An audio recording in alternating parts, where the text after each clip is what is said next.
বিভিন্ন দাবিতে প্রধান উপদেষ্টার বাসভবন অভিমুখে পদযাত্রা করছেন আমিরাত ফেরত প্রবাসীরা। পরিবাগে তাদের পদযাত্রা আটকে দিয়েছে পুলিশ। এ নিয়ে আরও জানাতে রাজধানীর পরিবাগ থেকে যোগ দিচ্ছেন আমাদের সহকর্মী খালেদ রায়হান। রায়হান, এই মুহূর্তে সেখানে কি অবস্থা দেখতে পাচ্ছেন আপনি?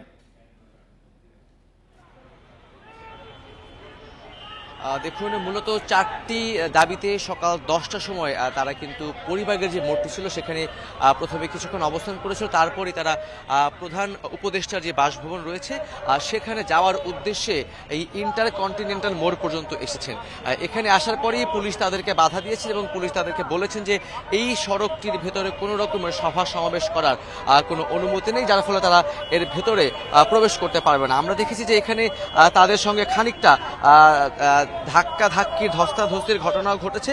তারপরে কিন্তু তারা এখানে অবস্থান করছেন। তাদের যেই 4টি দাবি রয়েছে তার মধ্যে মূল দাবিটি হলো যে বৈষম্য বিরোধী যে আন্দোলনটি হয়েছিল সেখানে আবুধাবিতে যারা গ্রেপ্তার হয়েছিলেন তাদের মধ্যে বেশ কজনকে ছাড়া হলেও এখনো 25 জন কিন্তু জেলখানায় রয়েছে এবং 100-র বেশি তাদের সিআইডি অফিসে আটক রয়েছে। তাদেরকে মুক্তির যে বিষয়টি সেটিকে এই সরকারকে নিশ্চিত করতে হবে এবং একই সঙ্গে যারা দেশে ফেরত এসেছেন তাদেরকে, যারা আন্দোলন করে ফেরত এসেছেন তাদেরকে যাতে রাষ্ট্রীয় যে তালিকা করা হয়েছে সেই তালিকায় তাদের নাম ওঠানো হয়, সেই দাবিটিও কিন্তু তারা করছেন। এবং একই সঙ্গে যারা ক্ষতিগ্রস্ত পরিবার, যারা দীর্ঘ সময় সেখানে জেল খেটেছেন, যারা এখনো খাচ্ছেন, সে সকল ক্ষতিগ্রস্ত পরিবারদেরকেও যাতে ক্ষতিপূরণ দেওয়া হয়, মূলত এই দাবিগুলো নিয়েই তারা সকাল থেকে এখানে দাঁড়িয়েছেন এবং এখন তারা বিভিন্ন রকমের স্লোগান দিচ্ছেন, বিভিন্ন রকমের কথা বলছেন। তারা যেটি বলছেন যে তাদের দাবি আদায় না হওয়া পর্যন্ত তারা এই যে সড়কটি, সেই সড়কটি তারা ছাড়বেন না।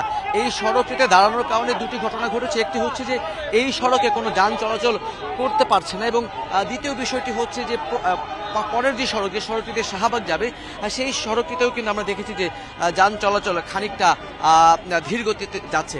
এখানে আমরা দেখছি যে পুলিশের একজন সদস্য তিনি কিন্তু এখানকার যারা আন্দোলন করছেন তাদেরকে বোঝানোর চেষ্টা করছেন, তাদের সঙ্গে কথা বলার চেষ্টা করছেন, যেহেতু এই সড়কটিতে আগে থেকেই যে কোনো ধরনের সভা সমাবেশ নিষিদ্ধ করা হয়েছে। আমরা দেখেছিলাম যে আগস্ট সেপ্টেম্বর বা সেই সময় থেকে শুরু করে এই চলতি বছর বেশ কয়েক মাস পর্যন্ত কিন্তু সেখানে বিভিন্ন আন্দোলন হয়েছে, যার ফলে এখানে কিন্তু সড়কটিকে যে কোনো রকম সমাবেশ নিষিদ্ধ করা হয়েছে। তারা এখানে আন্দোলন করছেন, তারা যেটি বলছেন তাদের দাবি আদায় না হওয়া পর্যন্ত তারা কিন্তু এখানে অবস্থান করবেন। পুলিশ তাদেরকে বোঝানোর চেষ্টা করছেন। একবার এখানে ধাক্কাধাক্কি ধস্তাধস্তি ঘটনাও ঘটেছিল। রাজধানীর পরিবাগ থেকে জানাচ্ছিলেন আমাদের সহকর্মী খালেদ রায়হান।